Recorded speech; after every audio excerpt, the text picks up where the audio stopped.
evening and welcome to Tucker Carlson Tonight. The top down, your foot on the gas, the wind in your hair. Driving is American as, well, nothing actually is more American than driving. It's our birthright. It's both a joy and a necessity when your country spans a continent.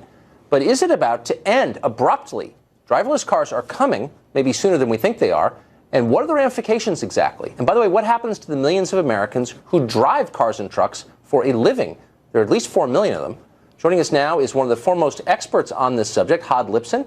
He's a roboticist, a mechanical engineering professor at Columbia in New York, and the author of Driverless, Intelligent Cars and the Road Ahead. Hod, thanks a lot for coming on. I appreciate it. I think my pleasure. This is a really interesting topic and a cool topic, and driverless cars are a marvel, I think. But I think anyone who ponders it for a minute starts to feel concern for the millions of Americans who drive for a living. So what will happen to them? Well, I think there's you have to look at the big picture and realize that what we're about to experience is a transformation to transportation as a whole. So we're going to have a lot more cars being driven, a lot more traffic, and a lot more production of cars. So the industry as a whole is going to grow in a big way. We're going to have a lot more car manufacturing, a lot more mechanics jobs, a lot more jobs for maintenance of roads. So overall, yes, we're going to see, I think, an expansion. But it's true that some jobs are probably going to go away, not completely, and driving is one of them, for sure. Well, so that's not a small thing, though. I mean, this is not buggy whip manufacturing. According to the census, driving commercially, either delivery or trucks, is the single most common job in the majority of states. I think 29 out of 50 states. It's number one and it's number two in a bunch of others. So this is a huge disruption of a massive part of the labor force. And I know you've thought a lot about the technology behind this. Who's thinking about what happens to those people? What exactly are they going to do you think? Well, you know, I agree with you. And part of the reason we wrote this book was to sort of get people to start thinking about driverless cars in a big way, to understand the ripple effect of this technology. It's not just technology itself. It's not just about to replace, cab drivers. It's really it has a ripple effect on the economy from lots of jobs, but also growth in many sectors of the job. So I think what's going to happen is that many of these drivers will have to start looking for other jobs. But unlike other transformations that involve the growth in, let's say, software industry at the expense of other industries, what we're going to see here is expansion of the entire industry. We're going to see a lot of more jobs in factories, in manufacturing cars, in taking care of roads and so forth. So I think overall it's going to be a net benefit, but there's going to be some adjustments to be made. Well, I mean, there are going to be massive adjustments, and I guess that's my concern. So a lot of people are thinking about this. A lot of for-profit companies are involved. The government is subsidizing it, as you know, both directly and in road maintenance. And the main point is, of course, to save on labor costs, because that's a huge part of the cost for a lot of these businesses. This is very much a market-driven idea. Who is sitting and thinking seriously about what these people are going to do? Or is it a kind of a faith-based assumption that they'll be fine and that other parts of the economy will expand and they'll be taken up there? I mean, is there anyone who's really plotting this out? Because it's happening soon, as you've pointed out. Yeah, I don't know if anybody has actually plotted out the precise path, but the assumption is, and I think it's going to happen, is that we're going to see overall growth in the economy because of this. So it's a little bit like what the internet did for communication. What driverless cars are going to do for transportation is really expand the entire economy, allow a lot of new opportunities, new kinds of businesses that we enabled, and again, new kinds of manufacturing jobs. So overall, it's going to be an expansion. But I agree. I share your concern. Well, it might actually do what the internet did for bookstores, which just destroy them forever. And, there's an upside, of course, also. The problem is it's not just any 4 million people, and that's at the very low end because there are lots of ancillary businesses attached to driving, as you well know. But it's high school educated men in rural areas. So if you look at the states where driving is the biggest occupation, they tend to be far from our economic centers. So there are already places with high unemployment, especially among men. Women work at the schools, the hospitals, but the men don't have a lot of full-time work other than driving. And that causes massive social dislocation. You wind up a lot of people on disability, a lot of people on unemployment. I mean, there are going to be social ramifications. Again, I just ask you the same question a third time. Who's thinking about that? Yeah, so right now I don't have a good answer. And again, this is why we wrote the book, is to sort of basically highlight this issue. It's coming sooner than you think. It's coming, right. It's going to happen in the next decade. And it's something that we have to start thinking about. What happens with these jobs, but also, I want to point out all the other things, the thousands of lives that are going to be saved, and again, the new economy that's going to grow out of it. And my hope is that a lot of these drivers will find jobs that are suitable for them in these other sectors of the industry that will grow. And again, it's not just growth in the software industry where it's difficult to see how these drivers will find employment. These are growth in other industrial manufacturing sectors that I think can absorb these drivers with their skills. Well, God bless you for not telling me that they're all going to become software coders, which is the normal response from the tech community, and it's infuriatingly stupid. Thank you for acknowledging reality here. So 2 questions. So the government's subsidizing this. Why? Why would government be subsidizing what is obviously a job killer? And 2, why is this inevitable exactly? I mean, the tech companies don't own the roads. The public does. And the government could shut this down tomorrow. DOT could say no. And why shouldn't they if there's a massive social cost attached? And we don't know the consequences. You've conceded that. Right. I think it would be a bad move to shut it down because it will happen in the rest of the world. I can tell you, I get phone calls all the time from analysts from other countries saying, what can we do to get this whole energy around driverless car to happen in our country? What does our DOT need to do to allow autonomous driving to develop in our country? So right now, it's all happening in the U.S. It's a wonderful thing because we'll be able to sort of spearhead this thing. Just like the internet happened here first, it created a transformation to the entire planet. But a lot of the big companies in this area are all here. And I think we want the same thing to happen in the U.S. when it comes to driverless cars. We want the first driverless cars to appear here. We want to have the big businesses around this evolve here. And we want to sort of lead the world in this area. So if we don't do it, somebody else will do it. Maybe not, but you can pardon my skepticism when it seems like all the benefits go to well-educated, affluent, urban elites like me, and probably you, who don't want to drive anyway, we live in cities, and kind of shafts the middle of the country, and that the pretext for this is safety, as it often is. Highway safety deaths are at the lowest point in 100 years. I mean, I graduated from high school in 1987. Right. They were twice what they are today. We don't have driverless cars yet. The numbers are going down. So to say this is all about safety when it's really about saving businesses on labor costs, a little insulting, no? No. I think, first of all, last year, the car fatalities went up by 8% because of distracted driving, and I think this will continue to go up. We have, 30,000 people fatalities a year in the U.S. That's a huge number.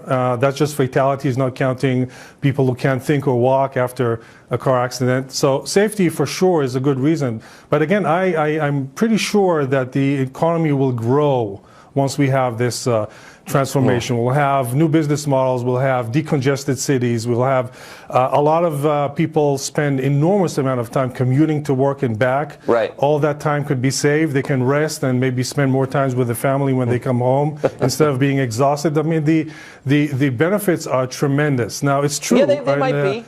But wouldn't you also concede that, like, when jobs leave your town, the death rate goes up from OxyContin ODs and cirrhosis and obesity and all the kinds of slow forms of suicide that accompany mass unemployment. So, like, that's not a concern too?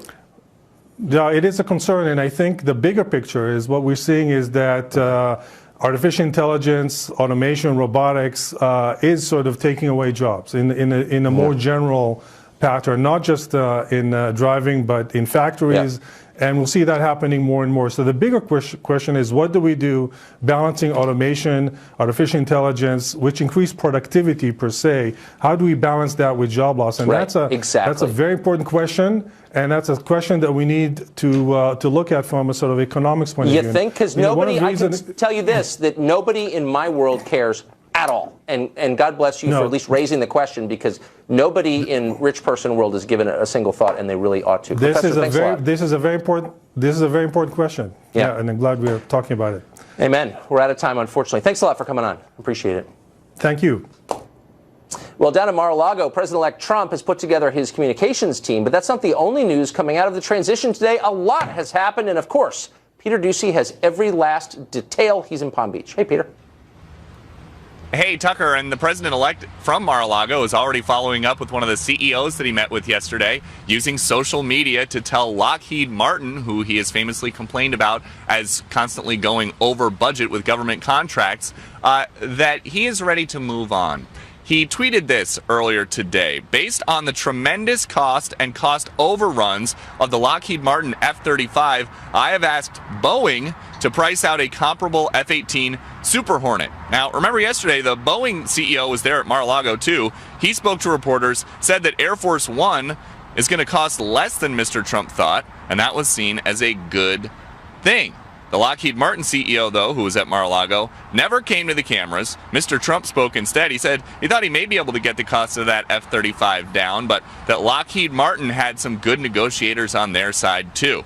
Another big development tonight, we now know who is going to stand at a podium in the Brady briefing room to defend the president-elect's policies and get peppered with questions by reporters every day. It's Sean Spicer, the former RNC communications head, who has worked very closely alongside the next White House chief of staff, Reince Priebus, at the RNC for years, which means the outsider president is about to have two veteran GOP operatives in key posts within his White House. Today, the president-elect also elevated a trio of other communications staffers to key jobs. Hope Hicks, who is almost always by the president-elect's side and worked in his personal office before the campaign was announced, is moving to Washington. Jason Miller, who joined the campaign after initially working this cycle for Ted Cruz, is going to work in a Trump White House, and so will Dan Scavino, who has been running the very popular and very visible social media accounts and will continue to work in Washington in a similar capacity.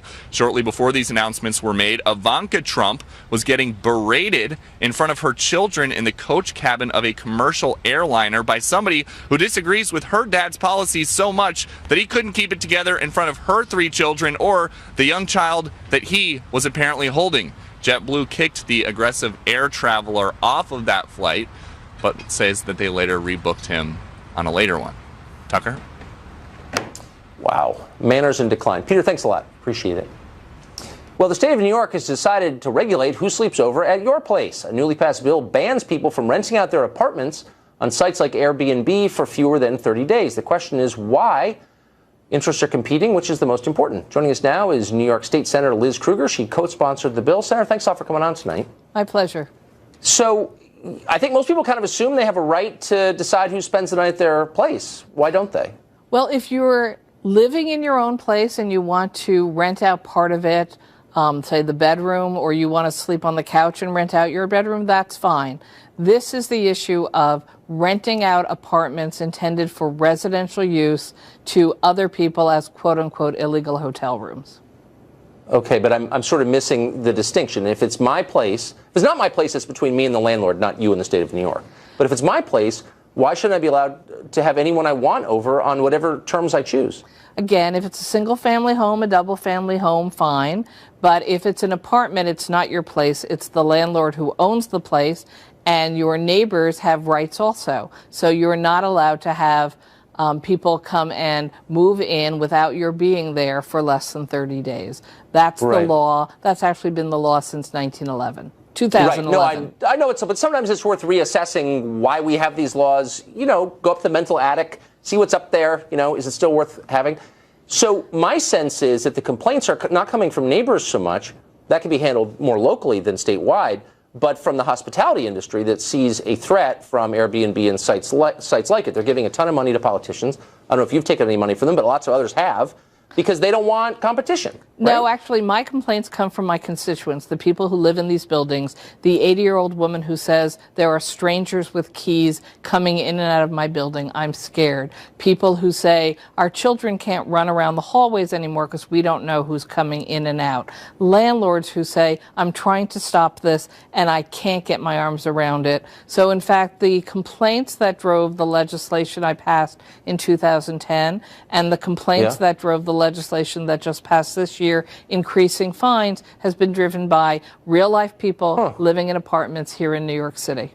Well, you make an entirely fair point, I have to say. I wouldn't like that. I wouldn't like that either at all. And so, we have people who've put their life savings into buying a condominium, moving their families in, and suddenly discover that somebody has set up an illegal hotel arrangement in the apartments around them. You know, there's a reason why there are different standards for hotels. Increased security, more levels of egress to come and go, higher fire standards, because there's more people coming and going. Residential buildings aren't designed for this purpose. And of course, as more and more units come off the market in a city like New York, where we're desperate for affordable housing, it's actually having the impact of raising everybody's rents and making it tougher for people who live here to find some place to live. Okay, so that's where you lost me. I have to say, you kind of convinced me on the first part. I didn't expect to be won over, but you won me over. But on the cost of living in New York City, that is a lot your fault. I mean, rent control makes apartment space more scarce than it would otherwise be. And I don't know a single person with a rent-controlled apartment in New York City who's not rich. So it's not helping the poor, and you know that because you live on the Upper East Side. No, actually, if you look at the data, first off, rent control is a very small program at this point. It's only people who've been in apartments since basically before 1974. Rent stabilized is the bigger universe. The average household in rent stabilized is earning about $32,000 a year. It's not the rich. And there's not one apartment that's been built since 1974 under rent stabilization where the landlord developer said, I want to be in the program. They don't have to be. They chose to be to get tax reductions. Okay, but you know, right, so the public's subsidizing this. But you know as well as I know the neighborhood you live in. You know affluent people who live in rent-controlled or rent-stabilized apartments. You know, I know you do, because everybody does in New York City. And that's totally unfair, and it does make everyone else's rent go up. And so why not get rid of that? Because it doesn't help. It's a separate question than the Airbnb question. It is a separate question, but you raise scarcity. Fair enough. So, and scarcity has lots of answers and solutions. In a perfect world, would we have the model of rent regulation? No. But in a city where over 1 million people who would have nowhere else to go would actually end up losing their apartments if we did away with rent regulation, that's not an option for us. We need to preserve affordable housing, which includes not allowing Airbnb illegal hoteling to take apartments off the market. We need to try to build more affordable housing throughout the 5 boroughs, but none of this is going to get done overnight, and illegal hoteling is just making it worse. Yeah, and more jobs that aren't necessarily in finance or the service industry might help too. But you kind of got me. If I was living in an apartment building and all of a sudden there are a bunch of randoms with keys on the hallway, I wouldn't like it either. Senator, thanks for joining us. Thank you very much, That was interesting. Tucker.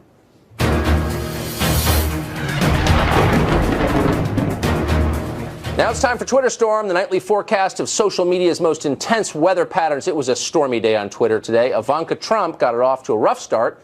She showed up at JFK today, the airport, and got on to a JetBlue flight flying in coach. Twitter user Matt Lasner wrote this: Ivanka and Jared flying commercial. My husband chased them down to harass them, this man wrote.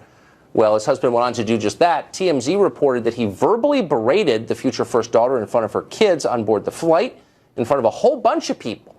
So Twitter had mixed reactions, according to political party, not surprisingly. Joe Matar, like to who he is, tweeted this: I support the verbal harassment of Donald Trump, Ivanka Trump, and everyone else related to the Trump family or administration. I bet you $1,000 Joe Matar describes himself as a tolerant, open-minded person, but he reveals otherwise on Twitter.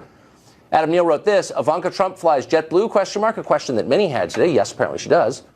The recovering liberal tweeted this: liberals who are class warriors are triggered because someone like Ivanka Trump travels on a commercial airline. Let that sink in. Whoa. Like a Zen koan, meditate on that. Jeff B. wrote this: love Trump's hate. They go low, we go higher. Remember that? Ryden Daniel tweeted, I'm a liberal, and what happened to Ivanka Trump is disgusting. She is not her father. Don't harass random people. Yeah, get that tattooed on your arm, Joe Matar. Mesmer wrote this: Ivanka Trump, please put Matt Lasner and his lunatic husband on the no-fly list. They don't know how to behave in public. Tom Shattuck wrote, Matt Lasner proud of himself for accosting a mom with her kids. Fascist left exposing itself. And finally, Bill wrote, as Matt Lasner, I thought the GOP was waging a war on women, but I guess it's the intolerant liberals like you. Ha ha ha. By the way, TMZ reports that Ivanka landed in San Francisco, switched over to a private plane. Apparently it was prearranged, had nothing to do with the incident on JetBlue. That's tonight's Twitter Storm.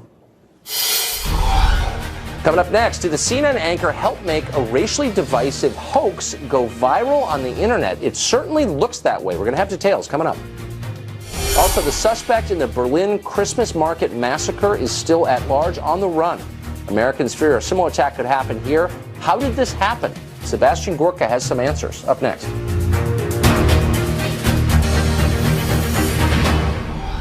Well, a video went viral yesterday of two men being kicked off a Delta flight, allegedly for speaking in Arabic. That was their claim. There's some problems with the story, though.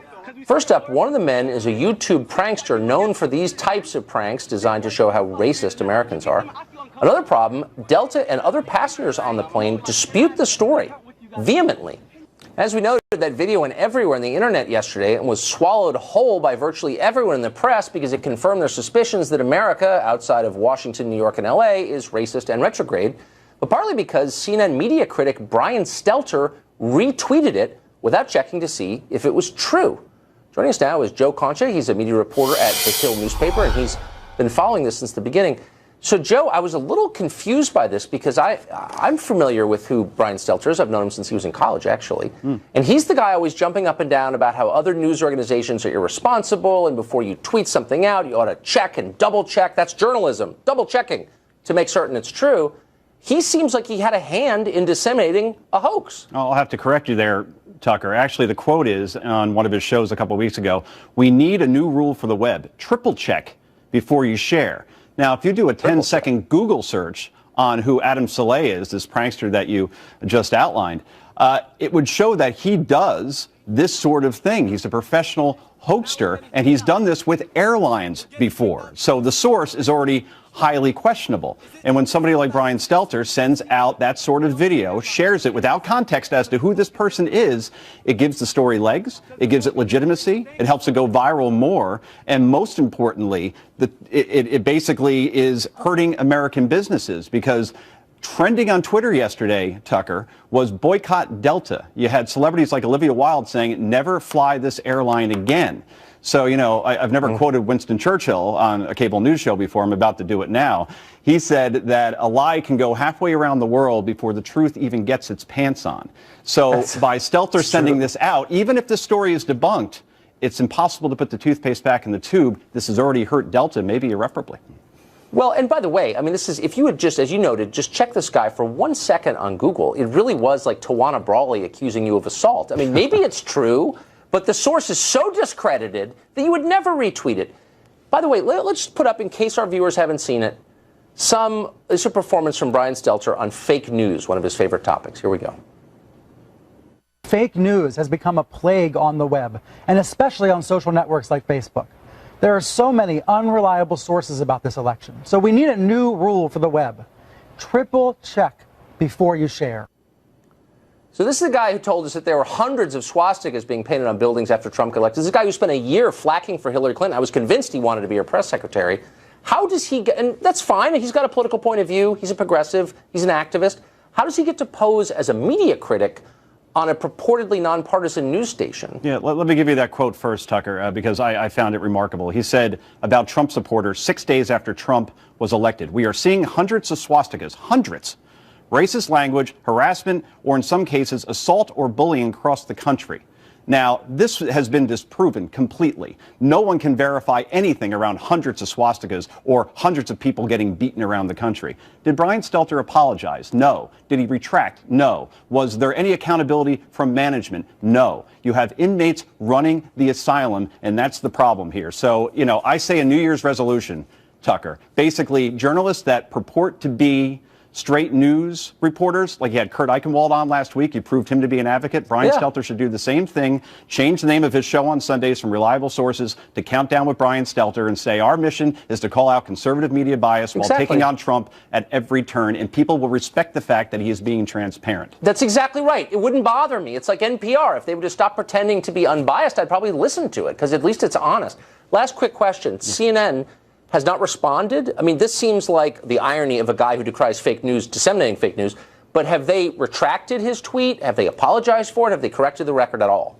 You can go on Twitter right now to Brian Stelter's account, and you will see that tweet is still up, doing damage. People are still retweeting it out, and Stelter is standing by it, saying that he was only trying to point out the virality, how viral it was going. But again, he didn't provide any context around that tweet, and that does damage to Delta Airlines, and that's why fake news in this context is dangerous. It hurts American business, Tucker. That's a good point. Thanks a lot, Joe. I appreciate it. Joining us now, the singers and the songwriters you just saw, the ones who wrote that updated version, Lydia Liza and Josiah Lemansky. Lydia, Josiah, thanks a lot for joining us. Tucker. Hey, Yeah, thank you for having great us. voices, and I listened to your song about 5 times. You're obviously really talented. What was wrong with the original version? Why not just sing that? It seems a little better to me. Why didn't you? Yeah, the original version, we don't, I mean, it's fine. We do like the original version as well. The thing is just that listening to it in our generation's context is definitely different from the 1940s context. Yeah. It sounds different to different ears. So what do you mean by that? Sounds different is not good in this case, I have the feeling. Or you wouldn't have rewritten it. Well, we rewrote it just as like a fun thing to do between us. Yeah. We weren't necessarily offended by the first version. We just were listening through it and we were like, that doesn't sound so great when you take all the music away and the history of it. Today it sounds pretty creepy. Pretty creepy. So, but I mean, you're young Yeah. people. You live in the modern world. You hear hip hop and rap. I mean, explicit Yeah. references to rape, encouragement to rape, is really common. Yeah. In that music. Do you ever It's rewrite true. any of it? Yeah. Have you rewritten any No, Lil I mean- Wayne or anything?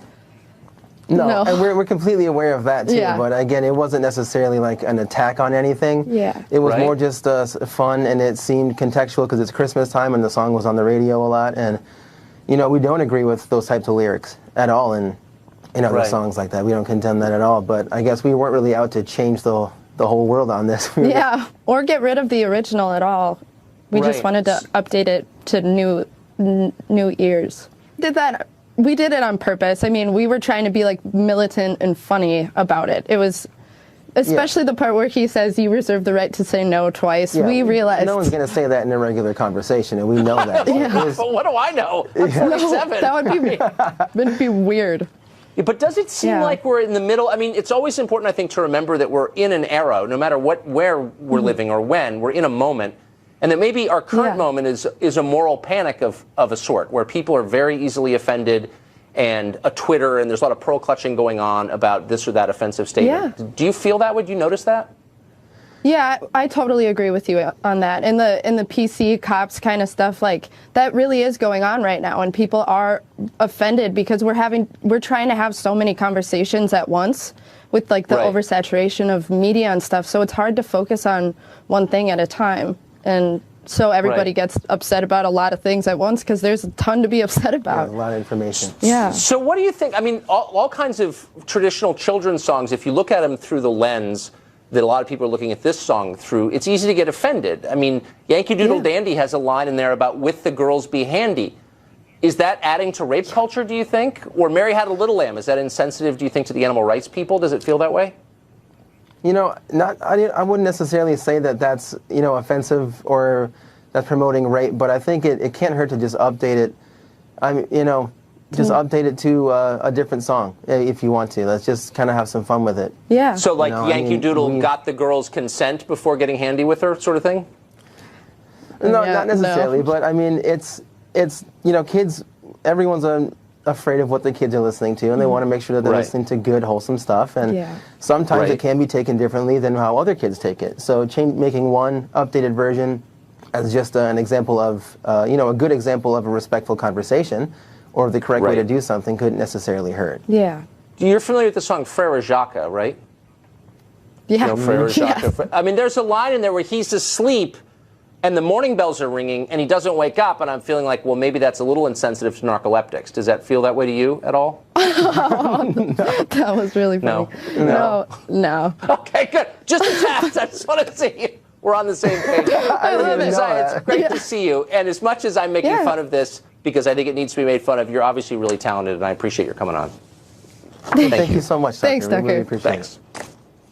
Well, the Berlin terror attack is causing new terror fears here in the U.S. So what is being done to keep us safe? And what did the Germans do wrong, if anything? That's next.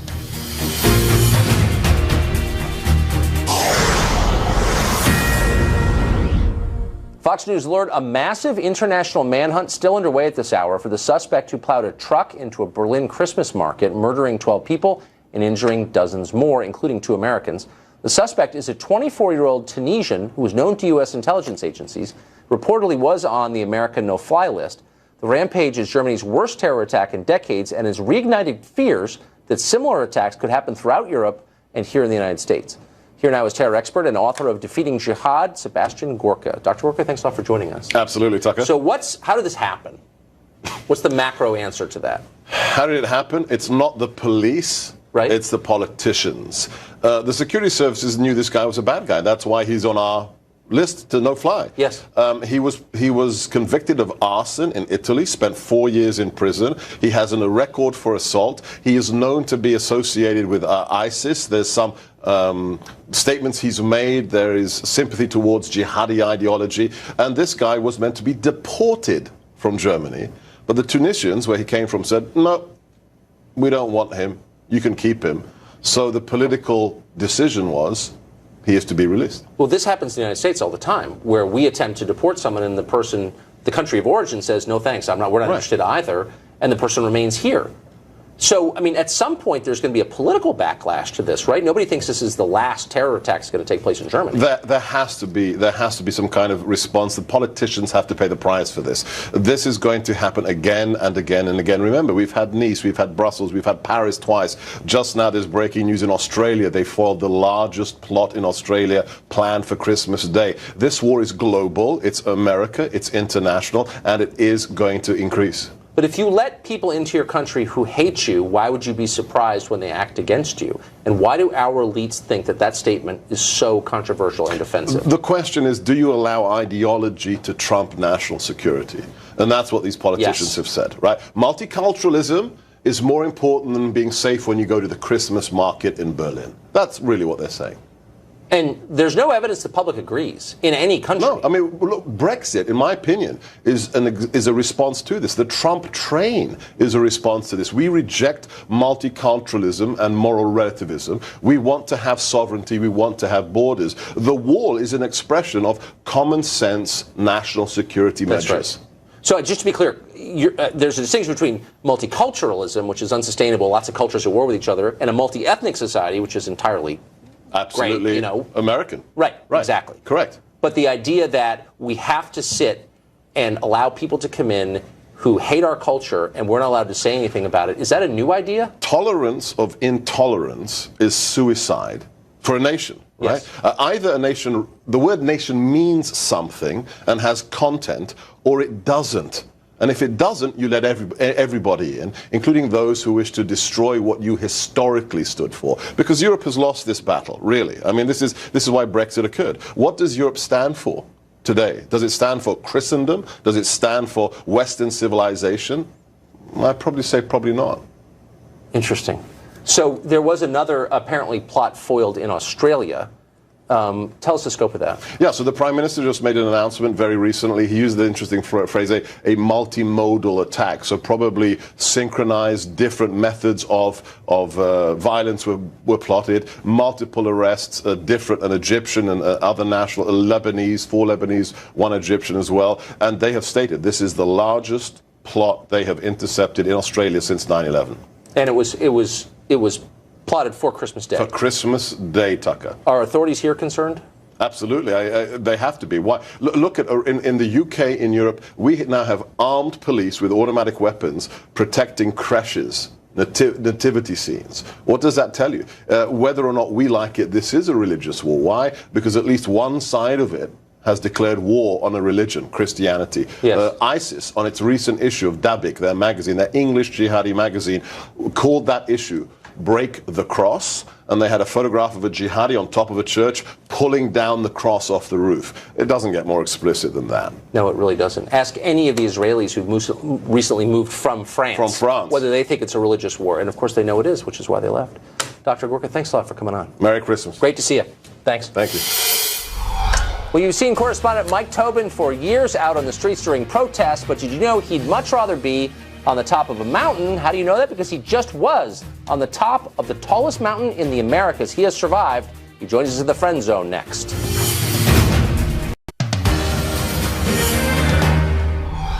Time now for the Friend Zone, where we invite our friends within the building here at Fox onto the show. Tonight we're joined by Mike Tobin, someone you have watched for years on television. He's in our Chicago bureau. I know Mike. I had no idea what an amazing and very accomplished outdoorsman he is. You just climbed one of the tallest mountains in the world. I can't pronounce it. It's in Argentina. It's the tallest mountain in the Americas. Aconcagua. It's the tallest mountain in the Americas, highest peak outside of the Himalayas. So I looked it up. It's known to the locals as the Mountain of Death because so many people have died on it, 90 people, including a bunch of Americans pretty recently. What's it like? Well, there is a whole graveyard down at the bottom for people who didn't take the mountain seriously. And mountaineers and people around climbing generally do tend to give pretty dramatic names to the different mountains. When I climbed the Eiger, you had to climb up Murder Face and climb past the Death Bivouac. This particular mountain is not that technically challenging in terms of there's not a lot of vertical drop, but what you have is severe altitude. You get up to just about 23,000 feet by the end. So you start thinking about cruising altitude of jets, and you're getting pretty close. So what you're really battling with is acclimatization, and that's particularly why I chose this mountain. I wanted to go see how my body did above 20,000 feet. And so far, so good. It worked out pretty well. I climbed with a guy named Gaspar Navarrete.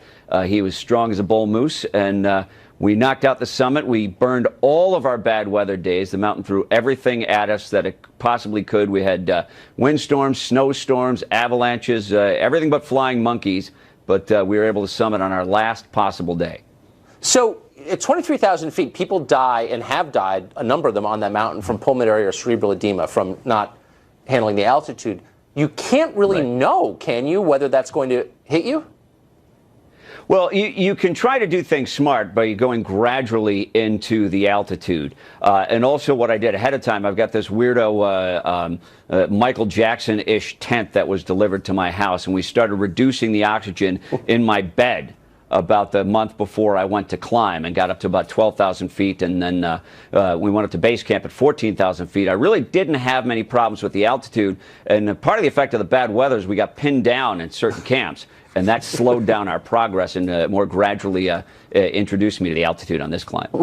I don't mean to laugh at you because I know it's serious and you could die if you screwed it up, but you set up an oxygen deprivation tent in your apartment?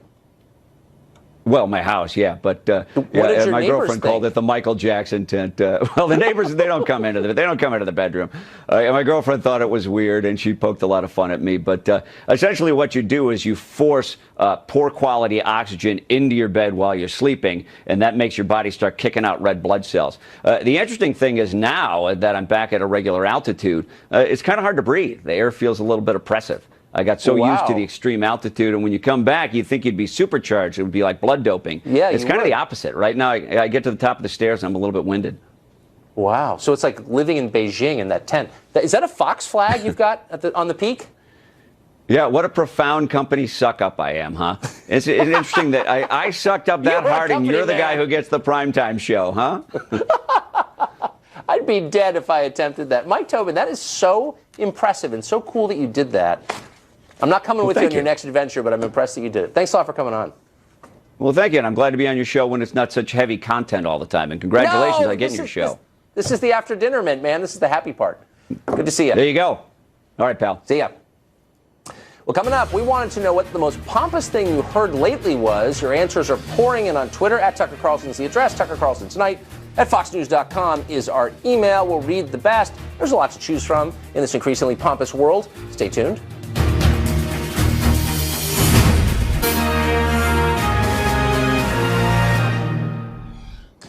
And now, today in Pomposity, we ask, what is the most pompous, meaning lack of self-awareness, puffed up, silly thing you've heard today? There's a lot to choose from.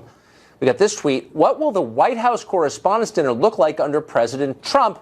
Reporters are beginning to worry. That's a tweet from the Poynter Institute. Reporters are actually worrying about the White House Correspondents' Dinner, if you can imagine. Alan Wilder wrote this. Let me check with CNN, and I'll get back to you. Maybe the Brian Stelter program. Kyle Borgman wrote, ex-girlfriend once said that pumpkin-spiced lattes are a symbol of white privileged. Ooh, so we need to find a new girlfriend, perhaps. Gret Stan wrote, anything that came out of Keith Olbermann's Twitter mouth, hands down. That is true. He's the king of that. And finally, Joseph Herbert tweeted this, Obama talking about his record and his legacy, both of which, you will not be surprised to know, he gives an A. Well, tomorrow, as you choose the news, tweet an important story to us at Tucker Carlson or email us, and we'll put it on the air. That's about it for us tonight. Tune in every night at 7 for the show that is the sworn enemy of lying, pomposity, smugness, and groupthink. Don't forget to DVR us. You can The O'Reilly Factor is up next. Don't miss that. Great show. See you tomorrow.